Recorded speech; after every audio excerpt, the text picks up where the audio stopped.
I think it's easy to understate how important Liverpool's 4-1 win over Luton tonight was, but for me, that is an utterly momentous victory for Jurgen Klopp's side. So many things going against them in the build-up to this one, and even in the game itself, and somehow they've managed to pull a rabbit out of the hat with a phenomenal second-half performance in particular to extend the lead at the top of the Premier League. Now, I'm talking about the things that were going against them. That's, of course, the fact that the injuries just keep piling up. They've got 11 players out going into this one, and they've lost 2 that they didn't expect to in Mohamed Salah and Darwin Núñez. Both of those not available today. So, as I say, 11 players, first-team squad members, sidelined for this one.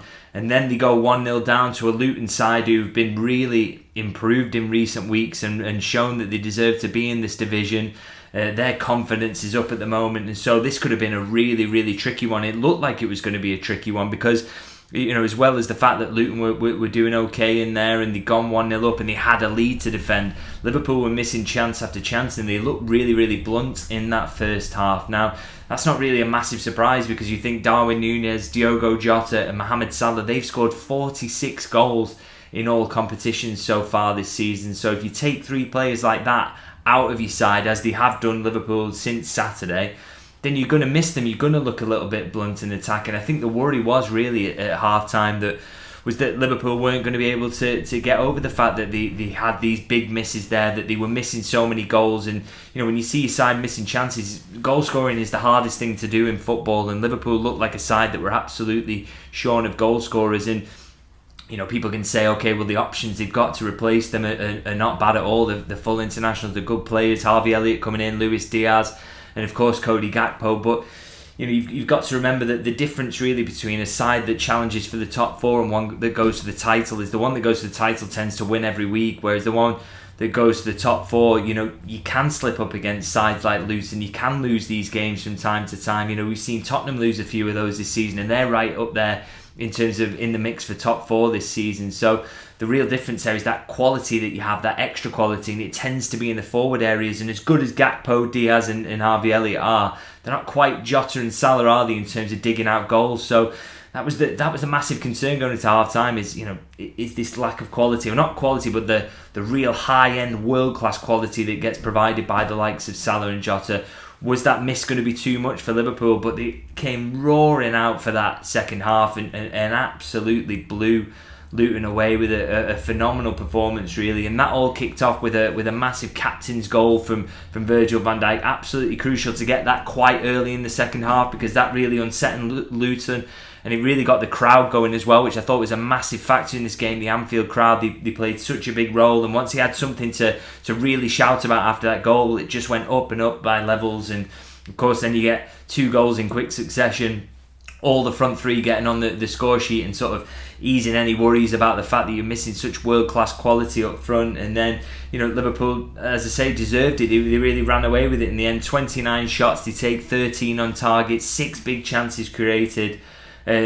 Just a brilliant performance, as I say, and even at the end they get the kids on as well for a run out at Anfield, and you know, you see Jurgen Klopp giving it the fist pumps at the end, which I think sort of says a lot about how big of a win he thought this was. Now, I'd say, you know, perfect preparation for the cup final coming up, but to be honest, perfect preparation would be to win 6-0 and have your first team available and bring them off nice and early, wouldn't it? But I wouldn't say Liverpool are in a perfect situation at all with the injuries. Some big worries around that still about Salah and Núñez for the weekend, but I think to grind out a win in this way and to play so well in the second half despite all those players being missing, that's got to give you a confidence boost. And it also reinforces the idea amongst these players that, you know, they are the mentality monsters. They can't be beaten no matter what is thrown against them, and that will serve them well at Wembley, because obviously Chelsea, I know they picked up a little bit of form of late. They can be dangerous. They got that draw at Manchester City. They know how to make this a difficult game for Liverpool. So, you know, the fact that Liverpool are going to face tests in that, well, they've had good preparation on that front, because this was a really difficult evening, and Liverpool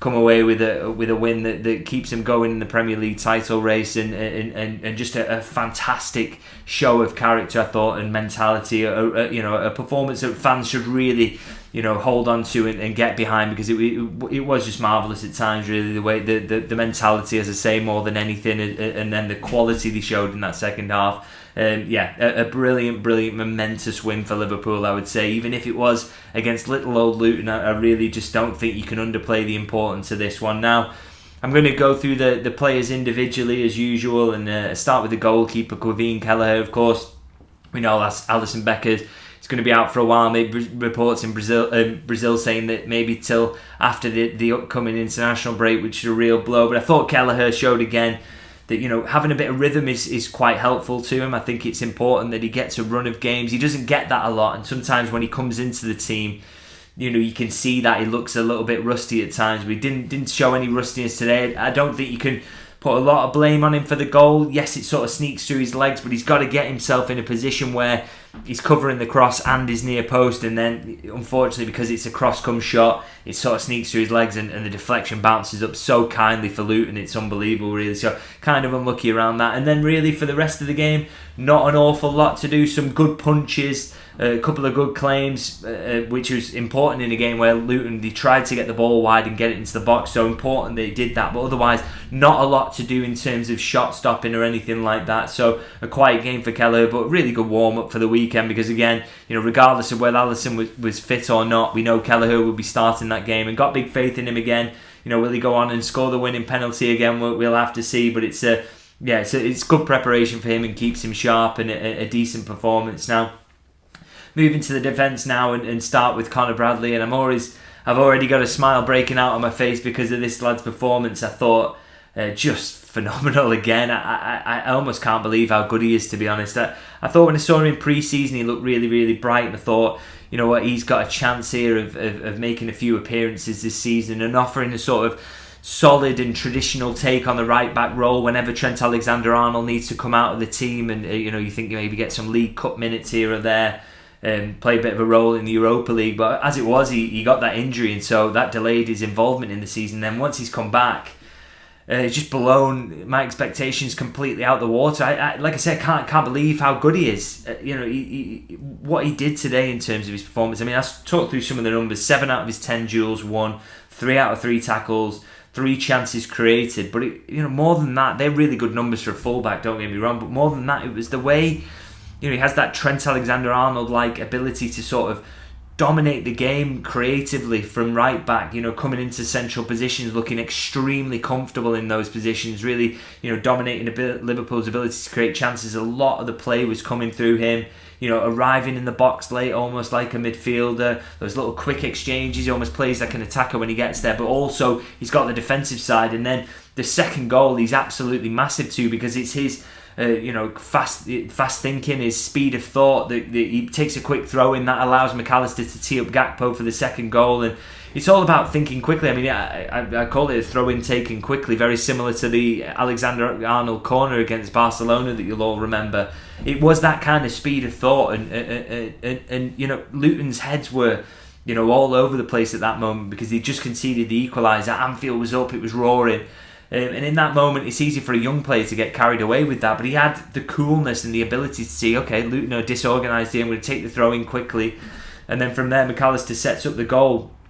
Just a really great piece of quick thinking, and as part of a brilliant performance again from him. Cannot believe how good this young lad is, and I think it says a lot that he gets brought off sort of kind of early to bring Andy Robertson on, because you want to protect Bradley, because at the moment he's almost first name on the team sheet territory. He absolutely will be playing in that final against Chelsea at Wembley, and he fully deserves to be playing in a massive game like that, because he's just been phenomenal this season, and I'm loving watching him play, loving watching his growth.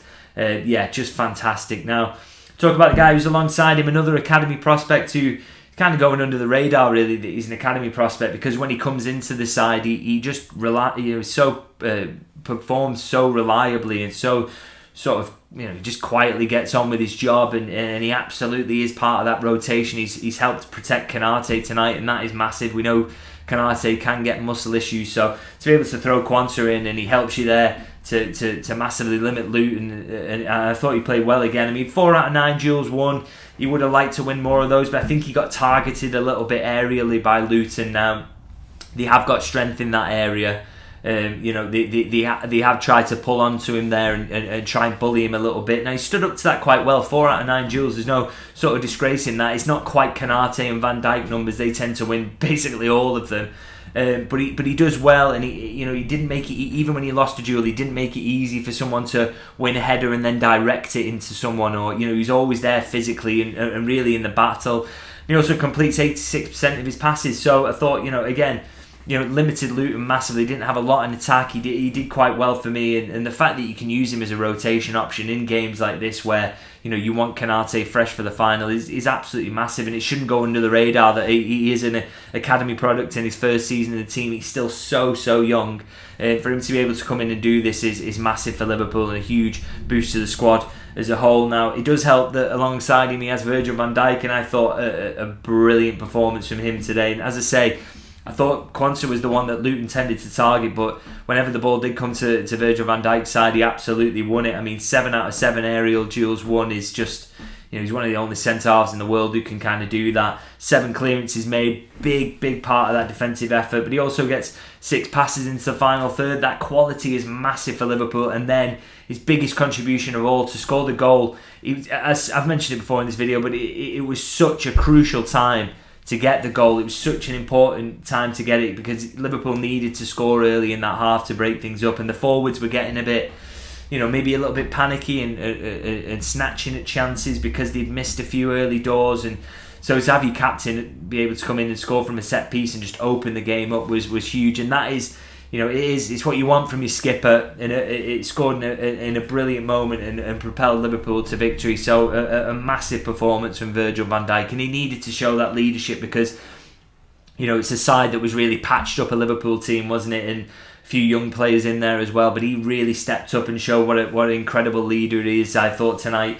Now just finish up the defence with Joe Gomez, and I thought, okay, I thought not phenomenal in what he did defensively tonight. I mean, 3 out of 9 ground duels won. He would have loved to win a few more than that. And I did think Luton occasionally had a little bit of joy down the sides, but the fact he can come in at left back again, it gives Andy Robertson a rest. It allows Robertson to come on and give Bradley a rest late in the game. He completes 94% of his passes, and he also goes to right back late in the game. He was such a reliable option, isn't he? He can play well on either side, and as I say, would have liked to win a few more of his challenges today, but he wasn't by any means getting taken apart down either wing either. He's, like I say, he's a really reliable squad option, been brilliant so far this season, and a big part again of Liverpool winning this game. So so handy to have someone as versatile and as good a player as Joe Gomez around the squad. Now I'll move into the midfield now and start with the holder, which was Endo again. I think with the injury to Curtis Jones, then Endo's going to be in for a bit of a sustained period in the team, isn't he? And he keeps showing why he sort of deserves to be there. I thought 94% passing accuracy didn't let Luton get a sniff. They tried to press quite a lot today, actually, and tried to force high turnovers, and I thought he did a really good job of keeping things simple and getting the ball forward. He wins 4 out of 12 ground duels, which doesn't actually sound like a lot, but one thing I think Endo did quite a good job of was, if he was involved in a duel or he was trying to tackle for the ball, is that he at least forced a bad pass. Now, there were a lot of turnovers forced on Luton, and I thought Endo was a big part of that because he was being physical with them, he was getting in there, he was making it difficult for them to move the ball smoothly, and that was allowing Liverpool's forwards to nip in, or some of the other midfielders to really box players in. So I really liked his performance. I thought quite a steady one, and again, we absolutely know he's going to be on the team sheet at Wembley, and a big performance needed from him in that holding role. So good to have him back after he missed so much football with the Asian Cup. Now, of course, Endo coming back has allowed Alexis Mac Allister to move into a more advanced role, and I will say, I've said in these videos before that I was maybe more of a fan of him at the number 6 in terms of what he can do on the ball there, his ability to progress the ball, but these last couple of games I'm getting more and more sold on this idea he can work in that advanced role, because look, he got a goal last time out. This time he turns up with 2 assists, and I thought, alongside that, did more of the things we want to see from him. It wasn't just the fact he picked up the 2 assists, but 4 chances created shows that he was getting into those little pockets. He was making things happen in those areas, the attacking areas. Won 5 out of his 11 ground duels. We know he's good in that sort of thing as well. So to be doing that in advanced areas, those are where Jurgen Klopp wants to be turning the ball over, really. He always says about pressing is his best creator. So, really good to have Mac Allister, who's so adept at that, in those advanced areas. And as I say, 2 assists. I mean, the one for Van Dijk is obviously crucial because it breaks the game, and then the one for Gakpo is just pure quality. The way he hammers it across, Gakpo just literally has to get on his head on it, and it's going in the back of the net. Real moment of quality. And the fact is that Liverpool are 1-0 down, and he provides the 2 assists to get them to 2-1. And huge contributions from Alexis Mac Allister, and what a season he is having since he come in from Brighton. Really enjoying watching him play. And another midfielder that I enjoyed watching play today was Ryan Gravenberch. Now, I was a little bit worried about him coming into this one, I must admit, because I praised him for his performance against Brentford, but we have seen inconsistency from him, haven't we? Again, that's not a huge criticism. He's a young player, he's adapting to new things at Liverpool, but we have seen him be a little bit up and down this season. I think we saw today evidence that he's really getting to grips of what is expected to him in this league and in this team. And I thought he backed up his Brentford performance with another really good showing. So 8 out of 13 ground duels won, overall duels won, 10 defensive actions, 2 chances created, and 84% passing accuracy. So that just shows brilliant on both sides of the ball. I mean, that 10 defensive actions and the duels won, I thought he was Liverpool's best presser across the entirety of the game, actually, and that's been one area of his game I think that maybe some fans have been really critical of, feeling that he's not great on the defensive side of things, but he absolutely showed up that criticism today. Brilliant, just prolific at nicking the ball in advanced areas and really getting Liverpool on the front foot. I really enjoyed that element. And as I say, 84% passing accuracy, safe with the ball when he uses it, still creating 2 chances as well. Curtis Jones is such a massive miss. He's been brilliant for Liverpool this season, but Gravenberch is doing very Curtis Jones things in that role, particularly over the last 2 games. And I think if he can keep that up, he's going to be absolutely massive in this period and beyond that as well. Big test coming up at Wembley against a decent Chelsea midfield, but if he can keep this up, then Liverpool are absolutely flying in those central areas and can dominate the game, with Gravenberch playing a big role in it. So a huge step forward for him today, in my opinion. Really encouraged by that performance. Now, I'll finish up, of course, we're talking about the front line and maybe start with Luis Diaz. And I think after that first half, maybe a little bit worried about him, in terms of, Liverpool look short in attack here, because Diaz, for all the qualities he brings, I don't think he's ever going to be Mane level prolific, or certainly not a Mo Salah or a Jota in terms of the goals he provides. He's more of that steady option who keeps the ball, and he really works hard defensively on whatever flank he's chosen on. But he seems to be getting into shooting positions ridiculously frequently today, more than ever. In fact, he had 10 shots across the game, which is more than he has ever had in a game for Liverpool, which is no surprise. That's a ridiculous number of shots. But the worrying thing was that he missed 3 big chances as well. Now, 2 of those were in the first half, where he really should have done a lot better. And that could have been costly in the end for Liverpool, but he kept getting in there. That's what I like about Luis Diaz, is he never gives up. He's got a great mentality. Kept getting in there, and then in the end he had the composure to score on his left foot when a goal that basically seals the game. Great show of mentality from him, and 8 out of 15 ground duels won. He's always involved in a lot of ground duels, which I think shows you that, yes, he's going for the ball in advanced areas, but also he does a lot of covering for his fullback, always works back, and I think that's why he's always in that sort of first choice front 3. I think no matter who Liverpool have available, they're going to put Diaz on the pitch a lot of the time, or Klopp's going to make that decision, because he works his socks off. And today, even though he had a few difficult moments in the match, he continued to do that, and then he gets his goal in the end as well. So brilliant from Diaz to come through that difficult period and play a big role in a big win for Liverpool. And kind of similar for the 2 people that were alongside him, actually. I thought, Harvey Elliott, not everything came off for him today, but he's still 5 shots, a huge number of shots, 7 chances created. I just think that he has 17 touches inside the opposition box as well. Just shows that not everything was coming off for him. Again, particularly in that first half, had a good chance that he wasted, but he just kept getting in there, just kept trying to create, just trying to keep making things happen, and then he gets his goal that caps it off at the end, and he absolutely deserved it, because again, another player who works really hard. He absolutely, he bleeds to Liverpool, doesn't he? He loves the club, and I thought, a tireless performance, really kept trying to make things happen, and eventually did happen for Liverpool. So really good, and 7 chances created from Elliott is actually kind of ridiculous. That is a really good number, and shows that he's not Mo Salah on that side, and maybe won't ever be as much as a goal threat, but he really is a creator when he plays on that right wing role, and I thought he stepped up massively today. So great effort from him. And again, similar with Gakpo as well, I thought, gets a goal at a crucial moment after a sort of shaky first half, really. 8 shots again, 11 duels won as well. So he's doing everything in the game there, which is, we know he's got that work on the defensive side of things, but to win 11 duels, he wins 5 out of 6 aerial duels as well, which again, he does get criticised sometimes for not being the best in the air, but he absolutely was today. Really helped Liverpool get up the pitch, and of course his goal is a header as well. So a brilliant performance in the end from that front three. They had those struggles in the first half, but for all three of them to really show up in the second and get crucial goals, I thought really says a lot about this Liverpool squad. Is that when someone's struggling, these guys they had so much sort of focus on them today. They had to step up in the absence of Nunez, Salah, and Jota, and they massively did that. So, and that was a big part of Liverpool getting the win in the end. Now I'm going to just finish up talking about some of the substitutes. I thought, Robertson coming on, brilliant from him. I mean, he obviously comes on just to give Bradley a rest, but he nips in and sets up that Diaz goal with, he's just so lively, isn't he? So alive to situations like that with his pressing, and it's a brilliant moment from him. And also great to see the kids coming on as well. Obviously Bobby Clark, McConnell comes on as well, and Jayden Danns. Great to see them on, and Jayden Danns actually plays a really big role in Elliott scoring the goal. He picks up the ball in a deep area, plays the ball in behind that Gakpo should maybe get to, and that breaks fortunately to Elliott to finish off. So that'll be a big moment for him and good for his confidence. And I think it's telling that Jurgen Klopp has mentioned him as an option he wants to use going forward.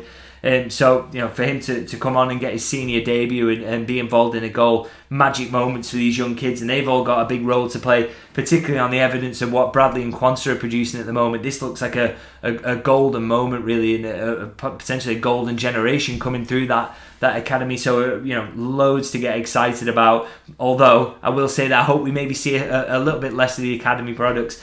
Certainly those younger ones in the weeks ahead, because it'd be nice if Liverpool got a few players back from injury, wouldn't it? But for tonight at least, the Premier League title race challenge remains on track. Liverpool have got a load of injuries, but it didn't matter in the end tonight. They run out 4-1 winners, and they really, really had to graft for it. So that is worthy of celebration, I think. So please do let me know in the comments what you thought on that performance. Hard fought, surely. How are you feeling about the weekend and the cup final after that? What did you think of the first half performance, the second half performance? Because they were kind of like night and day, weren't they? But I imagine every Liverpool fan has got to be happy with how things turned out with that one. And please let me know as well, what would your team selection be for the cup final? Any changes you make? Are you hoping Salah and Nunez will be back? It'd be an interesting one for Jurgen Klopp. He'll be hoping that he's got a bit more of a selection headache for that one, that's for sure. And of course, as I say, let me know in the comments what you think about this. I always ask you to like and subscribe if you can. It always helps me to get these videos out there and share them with as many Liverpool fans as possible. Of course,